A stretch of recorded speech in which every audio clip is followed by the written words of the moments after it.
Nagsisimula ang kwento sa isang batang lalaki na ang pangalan ay Steve, at ang pangarap niya ay maging isang minero. Dahil sa matinding kagustuhan, kinuha niya ang kanyang piko at nagtungo sa minahan. Doon, nakasalubong niya ang isang matandang suplado na agad siyang tinakot at pinaalis. Lumipas ang mga taon at nagsimulang pumuti ang buhok ni Steve. Ngayon, ang pangarap niya ay ibenta ang ideya ng isang resort. Pero nang ipakita niya ito sa mga investor, pinagtawanan lang siya. Napaisip si Steve, ano bang ginagawa ko sa buhay ko? Hanggang sa maalala niya kung gaano niya kamahal ang pagmimina noong siya'y bata pa. Dahil sa alaala na iyon, muling kinuha ni Steve ang kanyang piko at bumalik sa minahan. Nakita niya ulit ang matandang suplado. Pailalim siyang dumaan para makapasok sa minahan at nagsimulang maghukay. Habang naguhukay, bigla niyang nakita ang isang orb at isang cube na parehong kulay asul at gawa sa kristal. Nang pagdugtungin niya ito, biglang bumukas ang isang portal.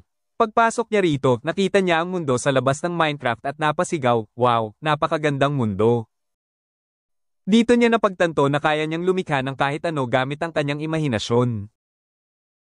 Nagtayo siya ng isang playhouse na kahoy, isang bahay na bakal, isang bahay na gawa sa diamante, at marami pang iba. Bigla namang lumitaw ang isang mabagsik na lobo. Natakot si Steve, pero napansin niya ang buto malapit sa kanyang paa. Pinulot niya ito at ibinigay sa lobo. Pagkabigay niya, naging kaibigan na niya ito. Nagpatuloy si Steve sa paggawa ng mga kamanghamanghang imbensyon sa loob ng maraming taon. Nilikha niya ang sarili niyang mundo at pinangalanan itong Steve's World.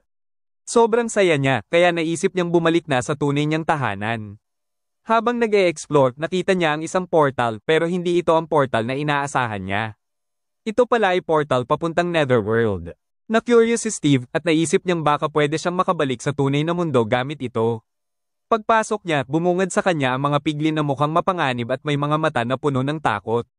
Natakot si Steve. Dito niya nakilala si Reyna Malucha, isang nilalang na may sariling pangarap. Noong bata pa siya, gusto niyang sumali sa Netherworld Talent Show para sumayaw. Pero pinagtawanan siya ng ibang piglin at sinabing walang puwang ang creativity sa Nether. Dahil dito, napuno siya ng galit at gusto niyang sirain ang Outer World at patayin lahat ng taong malikhain. Na-realize ni Steve na kapag nakuha ni Malucha ang orb at cube, pwede niyang sirain ang buong Outer World. Kaya nang hiningi ito ni Malucha, ibinigay ni Steve ang orb sa kanyang alagang lobo upang itago ito sa kanyang tunay na bahay sa totoong mundo. Tumakbo ang lobo palabas ng portal at itinago ito. Samantala, nahuli si Steve ni Malucha. Dito napapasok ang bagong karakter na minsan tinatawag na Aquaman.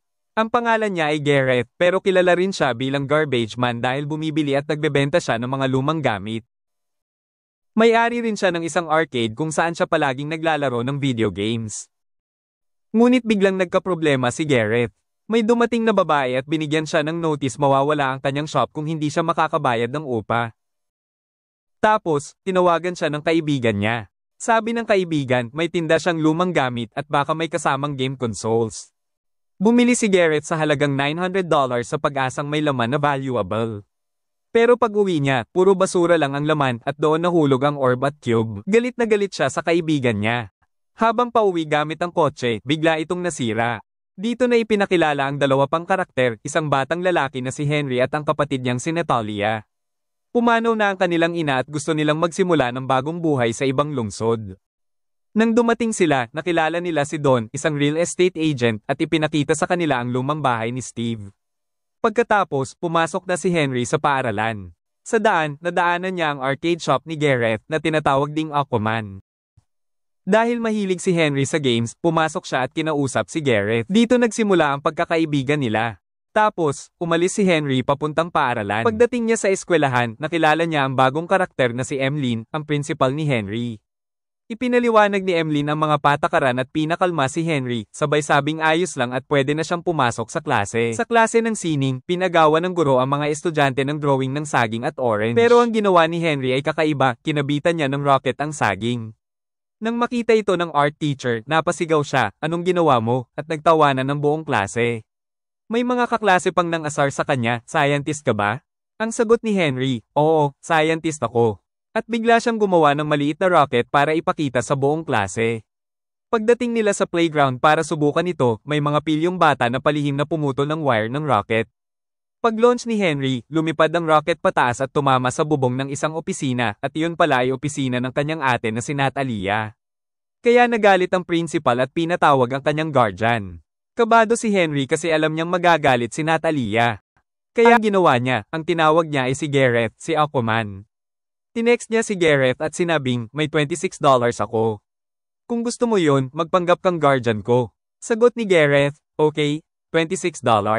Sige, pupunta ako. Pagdating ni Gareth sa school sakay ng sasakyan, sabi ng principal, ikaw yung taga-kolekta ng basura, di ba? Sagot ni Gareth, oo. Sa gulat ni Gareth, humanga pa ang principal sa kanya at pinayagang makauwi sila. Pagdating nila sa arcade shop ni Gareth, napansin ni Henry ang orb at cube na magkasama. Tinanong niya kung ano ang gamit ng mga yun. Sagot ni Gareth, ewan ko, kasama lang yan sa baniling junk. May papel lang daw na nagsasabing huwag kailanman pagdugtungin ang cube at orb. Marinig ni Henry ang babala, pinagdugtong niya agad ang orb at cube. Biglang ang orb at parang may hinihila ito sa isang direksyon. Nag-aalala na si Natalia kasi hindi makontak si Henry. Sabi niya kay Don, hindi ko na alam kung nasaan si Henry. Paalala ni Don, di ba may tracker sa bag niya? Tingnan mo. Pagbukas ni Natalia ng GPS, nakita niya na papunta sina Henry at Gareth sa Amanda mining site, ang parehong lugar kung saan pumasok si Steve sa portal. Kaya sumunod sina Natalia at Don. Pagdating nilang apat doon, nakita nilang bukas ang portal at nasa loob na sina Henry at Gareth. Kaya pumasok na rin sila. Pagpasok nila, napunta sila sa outer world tulad ni Steve dati. May isang villager na nagtatago sa likod ng mga damo at palihim na pinanood silang lumabas ng portal. Pagkaalis nila, pumasok siya sa portal at napunta sa totoong mundo. Pagdating niya sa kalsada sa real world, nasagasaan siya ng kotse. Bumaba ang driver, at laking gulat, ang driver ay si Principal Emlyn. At mas nakakagulat na in love agad si Emlyn sa villager. Napaka-weird na babae. Pagdating ng gabi, biglang dumilim ang paligid at nagsimula ng lumabas ang mga zombie apes at skeletons. May mga nagpapana, may nanghahabol, at may sakay pa sa skeleton spider. Nagkagulo ang lahat. Habang tumatakbo, nahulog si Gareth sa hukay. Si Henry naman, nabangga sa puno at nalaglag ang orb mula sa bulsa niya. Biglang naging block ang puno. Dito na-realize ni Henry na maaaring makalikha siya gamit ang kanyang imahinasyon. Kaya nagsimula siyang gumawa ng kastilyo. Si Gareth, nakalabas mula sa hukay, pero may creeper sa likod niya.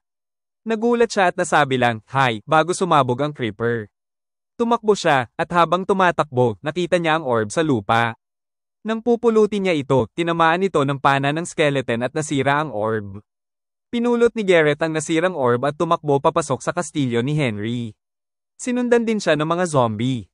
Pagdating nila sa bubong, mas dumami pa ang zombie. Paghanda na silang salakayin, biglang dumating si Steve at nilabanan niya ang mga zombie. Pagkatapos ng labanan, sumikat ang araw at naging abo ang lahat ng skeletons. Isang kamanghamanghang tagpo. Sabi ni Steve, anong ginagawa niyo rito? Paano kayo nakarating dito? At nasaan ang aso ko, ang wolf na pinagbilinan ko ng orb? Sagot ni Gareth, nakita ko lang tong orb sa mga junk na nabili ko, tapos pinagdugtong namin. Habang iniimbestigahan ni Steve ang nangyari, sinabi ni Gareth, sa hindi malamang dahilan, dinala kami ng orb papalapit sa portal, kaya kami napunta rito.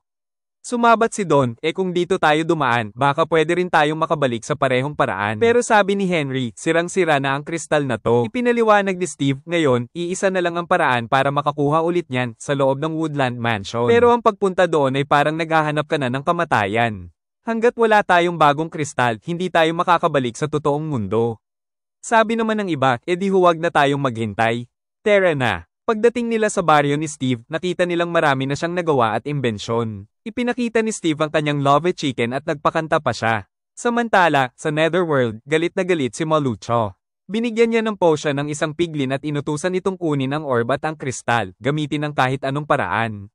Sa baryo ni Steve, pinakita niya ang bahay niya at isang crafting table. Ipinaliwanag niya na kapag nilagay mo ang kahit anong bagay sa mesa, pwede kang makalikha ng kung anuman. Gumawa si Steve ng espada. Medyo nainggit si Gareth. Pero si Henry, na unti-unting nagiging kaibigan ni Steve at humahanga sa kanya, ay nagsabi, gusto ko ring gumawa ng kahit ano. Gumawa siya ng isang jump gun na mukhang sobrang lakas. Samantala, sina Natalia at Don ay pumunta sa isang villager para hanapin ang mapa ng Woodland Mansion. Pagkatapos nilang bilhin ito, bigla silang inatake ng mga nilalang mula sa Nether kaya't napilitan silang tumakbo.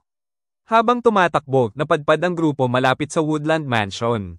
Pero para makarating doon, kailangan muna nilang dumaan sa isang minahan. Kung hindi nila ito tatahakin ngayon, hindi sila makakarating sa mansion. Nakita nila ang isang redstone mining site na punong-puno ng creepers at piglins mula sa Nether. Nakakita rin sila ng isang minecart. Sumakay sina Steve, Henry, at Gareth. Sabi ni Steve, gamit ang redstone, mapapabilis natin ang andar nito. At ganoon nga ang nangyari, lumabas sila sa kabilang dulo pagkatapos ng isang malakas na pagsabog. Wala nang halimaw. Turo ni Steve, tingnan nyo, ayon na ang Woodland Mansion. Ipinaliwanag ni Steve ang plano. Sabi niya, sa unang palapag, may indicator. Sa ikalawang palapag, may evoker. Sa ikatlo, ang pinakadelikado sa lahat, ang Enderman. Huwag na huwag kayong titingin sa mata nito. Kaya kayo nitong lituhin at patayin.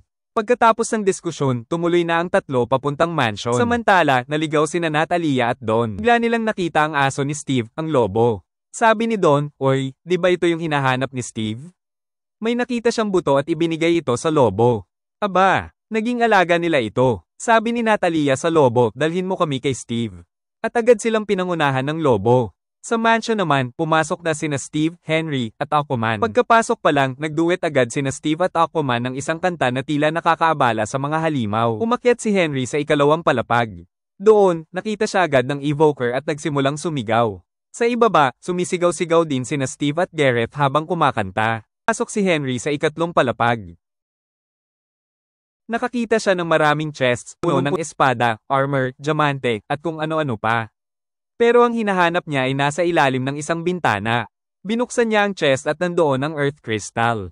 Agad niya itong isinilid sa bulsa. Biglang lumitaw ang Enderman. Sinubukang lituhin si Henry, pinaikot nito ang isip niya sa pamamagitan ng pagpapakita ng multo ni Gareth, Steve, at ng kanyang kapatid. Pero alam ni Henry na ito'y illusion lang. Lumaban siya at sa huli, napatay niya ang Enderman. Nakuha niya ang Ender Pearl, isang gamit na kayang mag-teleport. Samantala, sa ibaba, hinuli sina Steve at Gareth ng mga indicator at pinilit na lumaban sa isang bihira at mapanganib na halimaw, isang zombie na nakasakay sa manok. Grabe ang laban. Si Henry, palihim na naghukay ng butas pababa para makatulong. Pagbaba niya, nakita niyang natalo na ni Gareth at Steve ang zombie chicken. Pero habang tumatakas sila, bigla silang hinarang ni Malgusa sa isang tulay. Sabi ni Malucho, ibigay niyo sa Kin ang Ender Pearl. Pero matalino sina Steve at Henry. Sumakay sila sa isang cart. Naipit si Aquaman. Sabi niya, mauna na kayo, hahabol ako. Nakuha ni Malgusa ang orb at ang kristal. Bigla, boom, isang napakalakas na pagsabog. Natalsik ang cart at lumipad sa malayo. Pagkamulat nila ng mata, kasama na nila sina Don at Natalia. Samantala, si Malucha ay naghahanda ng magbukas ng isang dambuhalang portal sa kalangitan. Pagkabukas nito, isang buong hukbo mula sa Netherworld ang lumusab pababa. Sabi ni Steve, ngayon, kailangan na nating Minecraft ang daan palabas dito. Si Henry naman ay gumuhit ng tinatawag niyang Iron Golem. Suot ang kanyang diamond armor, lumaban si Steve kay Malucha, pero isang malakas na atake lang ng kalaban ay agad nabiyak ang armor ni Steve. Samantala, tumakbo si Henry para kunin ang orb na nasa tuktok. Ginamit niya ang jump gun, ipinasok ang Ender Pearl, at pinaputok ito. Bigla siyang na-teleport sa tuktok ng gusali. Pero habang hawak na niya ang orb, tinamaan siya ng blast gun ng mga mob sa ibaba kaya nahulog siya pababa mula sa taas. Habang nahuhulog siya, biglang dumating si Aquaman sakay ng cart at nasalo ang kamay ni Henry. Isang napaka-epikong eksena. Sinigaw ni Aquaman sa cart, banggay ng portal. Pagbangga ng cart, sumabog ang portal, nahulog ang orb sa lupa, at nagiwalay ito sa kristal. Dahil dito, nawala ang lahat ng mobs at piglins para bang natunaw silang lahat. Sa huli, natalo ni Steve si Malucha gamit ang kanyang talino at lakas. Nilikha nila ang isang portal pabalik sa totoong mundo at nakauwi silang lahat ng ligtas. At dyan nagtatapos ang pelikula.